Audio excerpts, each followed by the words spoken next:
Okay, so good day everyone.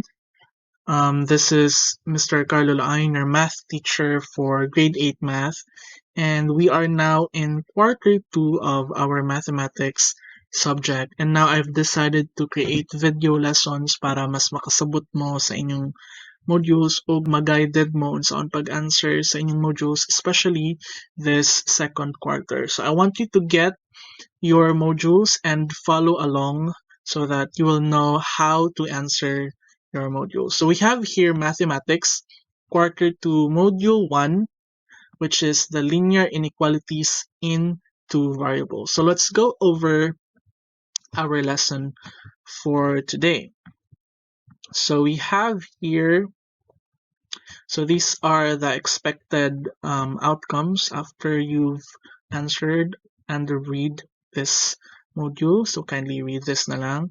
So let's go to lesson 1, difference between linear equation and linear inequalities in two variables. So in this lesson, mahibaw-an na to unsa man ang linear equation ug unsa ang linear inequality. So I'm sure na may idea unsa ang linear equation from the word itself, equation, and linear inequalities. So I hope na may idea unsa nang silang duha. So let's go to the definition and the difference of linear equation and linear inequality. So in this side, sa left side sa table, we have linear equation. So what is linear equation? Meaning it is a mathematical sentence which shows that the two quantities have equal values. So from the word equation, meaning equal.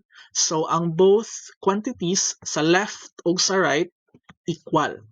So unsa man ang symbol used sa linear equation? Of course, kay equation man, ang symbol nga gigamit is the equal sign. So I'm sure kailangan mo tanan og unsa ang equal sign. So let's have here some examples. Example of linear equations. Number 1, 10x plus 4y equals 14. So nganong linear equation man ni siya? Because the symbol used is equal sign. Diba? 10x plus 4y equals 14. Which means, kung unsa nga number ang atong i-substitute sa x o sa y, this whole quantity is just equal to 14. So that is an example of a linear equation. So number 2, 5m minus 13n equals 12. So equal sign gyapon ang gigamit. So this is a linear equation. X minus 2y equals 5 equals gyapon, so linear equation. We have 3p plus q equals 6 and 12c minus 11v equals 8. So mara na inyong timan-an kung unsa ang linear equation. Ang symbol nga gigamit is equal sign. Two quantities have equal values. So how about the linear inequality? So this is just the opposite of linear equation. So inequality, in meaning not equal. Diba nasa English, prefix in means not. So inequality or not equal. Meaning it is a mathematical sentence which shows that two quantities have different or unequal value. So dili sila equal.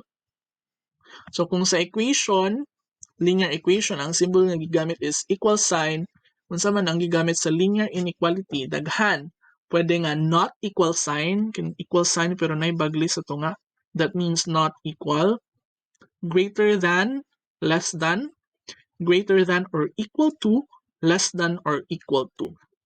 So kanang greater than o less than nga naay bagli sa ubos, those are greater than or equal to, less than, or equal to. So muna ang mga symbols used for linear inequality. So let's have these examples. Number 1, x plus 3y is less than 10. So this is a linear inequality because the symbol used is less than, the less than symbol. Kung equal pa ni, so this is a linear equation, but this is less than, so meaning this is a linear inequality. Same with number 2, 2p minus 5r is greater than or equal to 24. Greater than or equal to. Next, 4b plus 3c is greater than 10. Greater than, so this is a linear inequality. Number 4, y minus 7z is not equal to 15. Not equal, so linear inequality. And 3a plus 3b is less than or equal to 8. So these are the examples of linear inequality. So I hope everything is clear between the differences of linear equation and linear inequality. Sa inyo na dyan ni class, tanawon na rin ninyo kung unsa ang symbol nga gigamit. Equal sign for linear equation, not equal, greater than, less than, or greater than or equal to, less than or equal to for linear inequality. So we have here the what's more. This is your practice activity. Shown below are mathematical statements. Write LE for linear equation and LI for linear inequality. So inyo nang i-identify kung linear equation ba na, write LE. Kung linear inequality ba na, write LI. So sa inyo ni, 2 items only. Now let's go to lesson 2.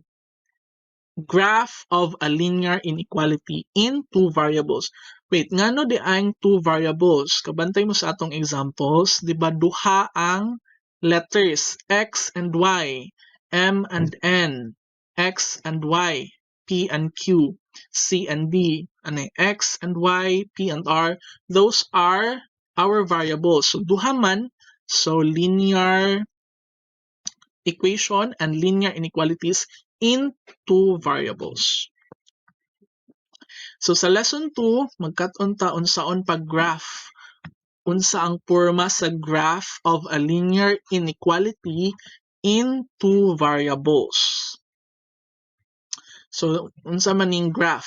So let's have these definitions first.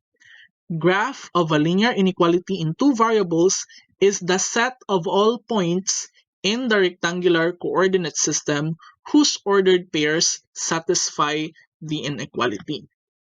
So ang naani nga graph is tanan nga variable nga pwede nato magamit para ma-satisfy ang inequality.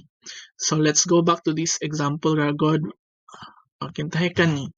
3a plus 3b is less than or equal to 8. So tanang numbers or tanang variables nga pwede nato i-substitute sa a ug sa b para ma-satisfy ning equation, para tinuod nga less than or equal to 8 ang atong inequality. So mao nay makita nato sa graph. Mao nay graph of a linear inequality in two variables, but we will dig deeper into that are sa ubos. Let's have these definitions first. Half plane. Ano man ang half plane? Half plane is the region that is divided when a line is graphed in the coordinate plane. So kabantay mo sa atong graph ari sa right side. So muna atong Cartesian plane. By the way, I hope nga makahibaw na mo unsaon pag graph sa mga points. No, naanay sa first quarter na to. This is the Cartesian plane. Ang kaning naghigda is the x-coordinate and kaning nagbarog is the y-coordinate. So, ang atong ordered pairs, diba, duha man na sila. For example, 2 and 4.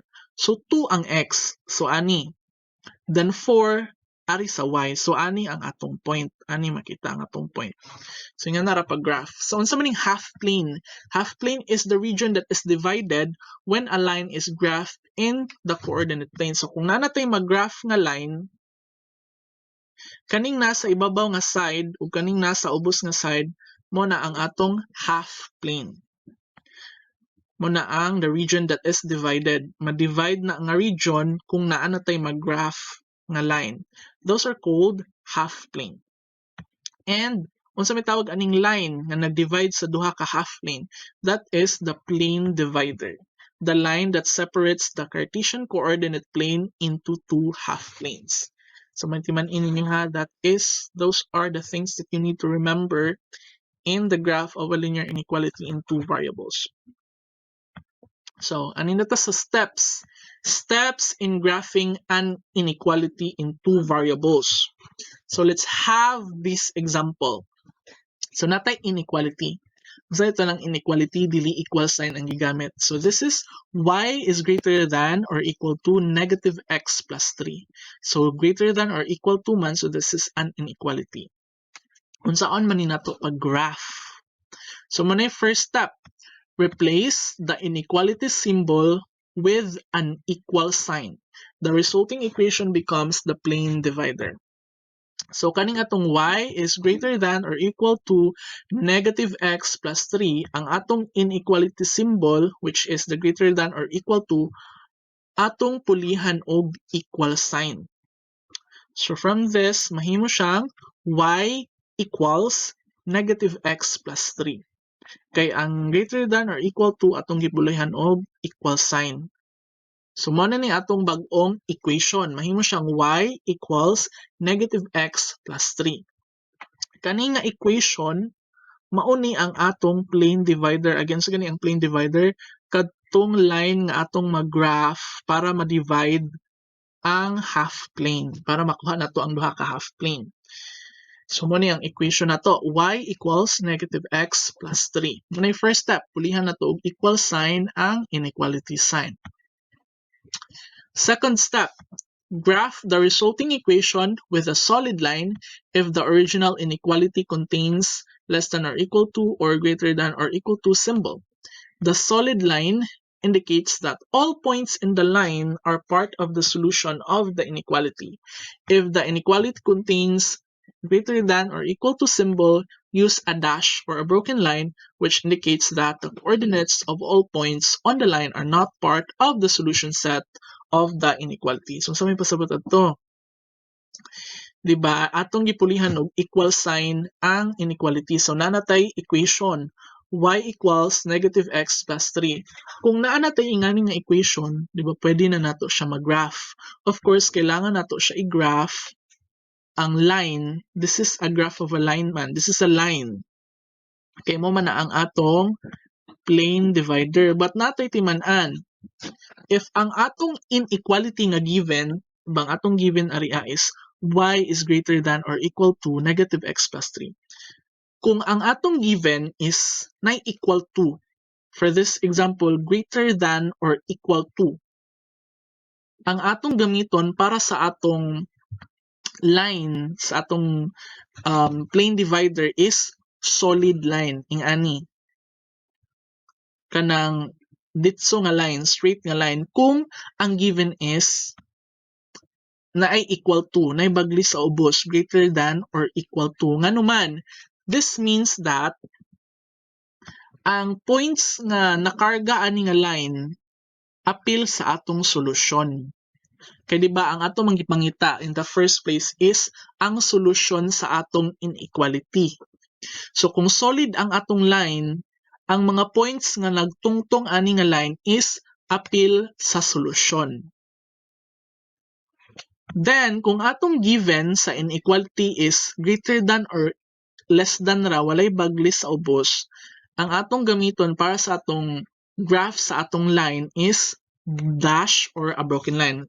Like this one, putol-putol nga line. Kung ang given inequality is greater than or less than ra, walay bagli sa ubos. Magamit ta og broken line. Nganuman, that means nga ang mga points nga natungtong ani nga line is dili appeal sa atong solusyon. Dili siya part sa solution sa atong inequality. So again, mo to'y timan-an na to. If ang given is less than or equal to or greater than or equal to or naibagli sa ubos, ang gamiton nga line is solid line. Kung less than or greater than ra, wala equal to sa ubos, broken line ang gamiton ini-graph sa plane divider. Gets? Okay. So, sa atong first step, ang atong inequality nga y is greater than or equal to negative x plus 3, atong gipulihan og equal sign na himong y equals negative x plus 3, wala siya ang atong i-graph.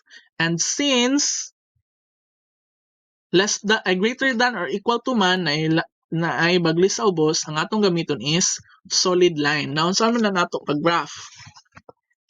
Simple ra, mag let x equals 0. Diba na naman ta equation nga y equals negative x plus 3. Assign some values of x and y. In this example, we will, so first atong button is let x equals 0. Then substitute. So y equals negative x plus 3. Let x equals 0 man. So y equals, wala may negative 0. So 0 plus 3.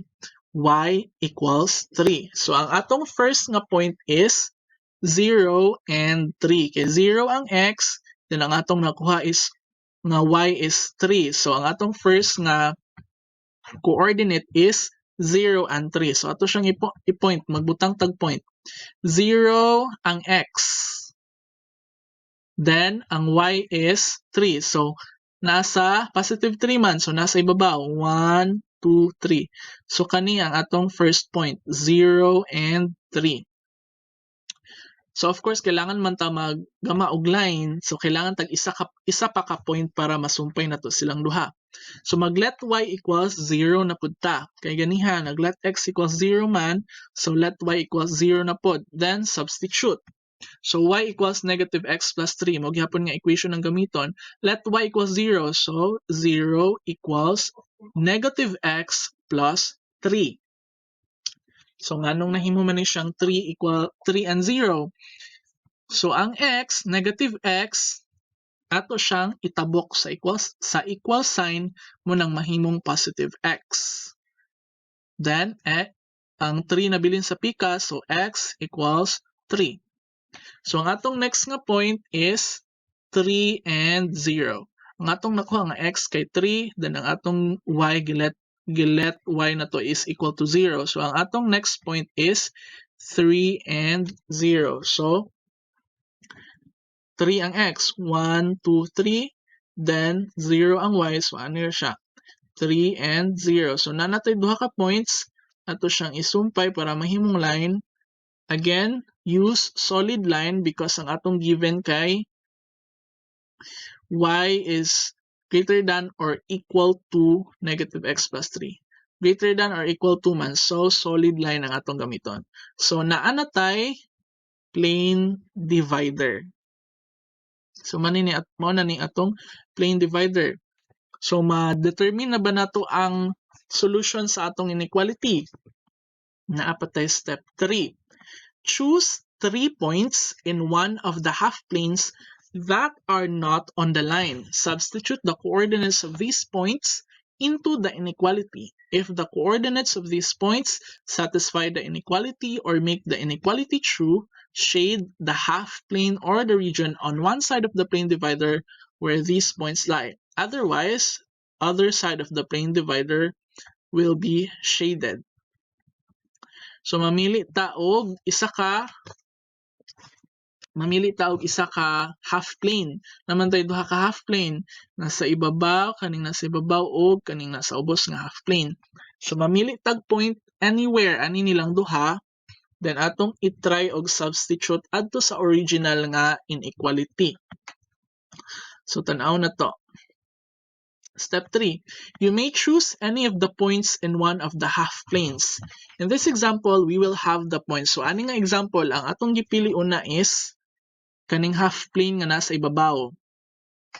So, nagpili ta og negative 1 and 5.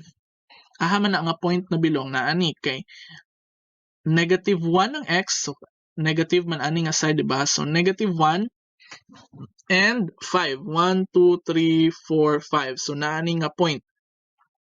Same with 1 and 3, 5 and 4. So, natay tulo ka points nga gipili. Bisan asa pwede ninyo pilion basta kay nabilong siya sa half plane. Pwede pod mag-una mo og pili aring ubos or sa ibabaw. So, in this example, nag-una tag pili aring ibabaw. So, these are the points that we choose. Negative 1 and 5, 1 and 3, 5 and 4. So, these coordinates, ato siyang gamiton para i-substitute nato sa atong inequality, linear inequality. So, ari taon na sa negative 1 and 5. Diba, ang atong original inequality is y is greater than or equal to negative x plus 3. Then ang atong negative 1 is x and 5 ang y. xy man na. Basta coordinate, xy dyan na. Mag-una ang x, sunod ang y. xy, xy, xy. So x na to ang negative 1, y na to ang 5. So ang y, pulihan na to 5. Ang negative x, pulihan na to negative 1 plus 3. So 5 is greater than or equal to negative 1 plus 3. So this one will be simplified. Negative times negative equals positive. So mahimo nang 5 is greater than or equal to 1 plus 3. 5 is greater than or equal to 1 plus 3 is equal to 4. So this is 5 is greater than or equal to 4. This is true since 5 is greater than 4. So nasatisfy ni nga point. Kani nga point nga atong gipili is nakasatisfy sa atong inequality. Same ang gibuhat sa lain pang duha ka point. 1 and 3, 5 and 4. Gi-substitute. Then nakakuha og answer nga 3 is greater than or equal to 2. That is true since 3 is greater than 2. Then, sa 5 and 4, nakakuha ta og 4 is greater than or equal to negative 2. That is also true since 4 is greater than negative 2. So, true man silang tulo, since the results are true, the upper half plane will be shaded. So, since true man silang tulo, so ang atong solutions ani makita sa upper portion nga half plane. Kung naggamit pa ta og ari sa lower half plane, possible nga ang atong answer kay false. So dili kani ang atong shadean. Shadean nato ang half plane nga makakuha ta og all true nga result. Kung naa pa isa ani nga false, meaning dili kani ang solusyon. So magtry na pud ta sa ubos. But since ang tulo nila is true, therefore this will be shaded and the solutions for our inequality is found in the upper half plane. I hope nasabtan ang steps. By the way, pwede man ninyo balik-balikon og basa. Please read your modules para masabtan ninyo taman ang concepts. Nara jud ana ang concepts, masabtan na jud. Just read your modules. Then what's more, below is the solution of the graph of the inequality. Y is less than x plus 2. Supply the missing information on the blank. So ani ang solution. Ang inyo na lang buhaton is mag-supply mo aning unsay dapat naa sa blank. So i-follow lang ang steps, i-follow ang solutions ug giunsa, then write your answers kung unsa ang dapat naa sa blank. Then sa question number 2, which region should be shaded on the graph of the inequality y is less than x plus 2 below? So my choices, upper, lower, all region, or none. So dapat ninyo ni isolve, mag-try mo ani kung asa ang makakuha og true. By the way, naa na siya aring ibabaw, so all you just have to do is read and understand. Na sa step 3. And lesson 3, problems involving linear inequalities in two variables. So problem solving na pud ta sa lesson 3. Linear inequalities can be used to solve real-world applications. Magamit na to pud ang inequalities daw sa pag-solve og real-world problems. So we have an example. Anthony has a job as an appliance salesman. He earns a commission of 600 pesos for each washing machine he sells and 800 pesos for each refrigerator he sells. He needs to earn a commission of at least 10,000 pesos. What mathematical statement represents the commission that Anthony needs? So atong sa ng problem, si Anthony daw makakomission og 600 sa kada washing machine nga iyang mabaligya og 800 sa kada refrigerator nga iyang ibaligya. Pero magkailangan siya og at least 10,000 nga komisyon. So unsa man ang inequality nga atong magamit sa problem or mathematical statement? So identify your variables. Let W be the number of washing machines Anthony sells. Let R be the number of refrigerators Anthony sells. Right? An inequality to represent the commission that Anthony needs to earn. So mahimo siyang W man ang washing machine, then sa kada washing machine na siya 600, so 600 W plus 800 R. R is the number of refrigerators, and sa problem na siya 800 pesos for each refrigerator he sells. So mahimo siyang 800R. 600W plus 800R is greater than or equal to 10,000. Nganong greater than or equal to man? Because of the keyword at least. Basta na word nga at least, ang gamito na to ana is greater than or equal to. Basta maniha, basta at least greater than or equal to. If Anthony was able to sell 6 washing machines, what could be the least number of refrigerators that he needs to sell to reach the commission of at least 10,000 pesos? So na ang atong solusyon. Diba nakasell man daw si Anthony og 6 washing machines, so atong i-substitute ang 6 sa W. Diba atong original inequality is 600W plus 800R is greater than or equal to 10,000. So ang W, substitute na to og 6. So mahimo siyang 600 times 6 plus 800R is greater than or equal to 10,000. So ang R na ang mabilin kay ato manggipangita is what could be the least number of refrigerators that he needs to sell to reach the commission of at least 10,000. So substitute na to ang X sa W. So 600 times 6 is 3,600 plus 800R is greater than or equal to 10,000. So nahimo siyang 800R greater than or equal to 10,000. Ang 3,600 atong itabok diri sa pikas. Then nahimo siyang minus. So timan-an nato nga basta ang number atong itabok sa sign, sa equal sign or sa inequality sign, ma-opposite ang iyang sign. So di ba positive 3,600 man ni atong gitabok sa greater than or equal to atong gibalin sa pikas, nahimo siyang minus 3,600. Kay para R na lang ang mabilin ari sa pikas. So 800R is greater than or equal to 10,000 na mananidaan ng 10,000, then gitabok ang 3,600 maong nahimong minus 3,600. So 800R is greater than or equal to pila may 10,000 minus 3,600, that is 6,400. So 10R is greater than or equal to 6,400. So R man ang atong gipangita, then si R kay na may tapad nga 800. Unsa man na nato? So para ma-cancel nato ang 800, ato siyang i-divide both sides og 800. So 800R divided by 800, ma-cancel man nato ang duha ka 800, so R na yung mabilin. So manang 6,400 divided by 800, kay kung i-divide nato ang pikas, divide pud nato ang pikas. So R is greater than or equal to 6,400 divided by 800, that is equal to 8. So the least number of refrigerators that Anthony needs to sell is 8 pieces to earn a commission of at least 10,000.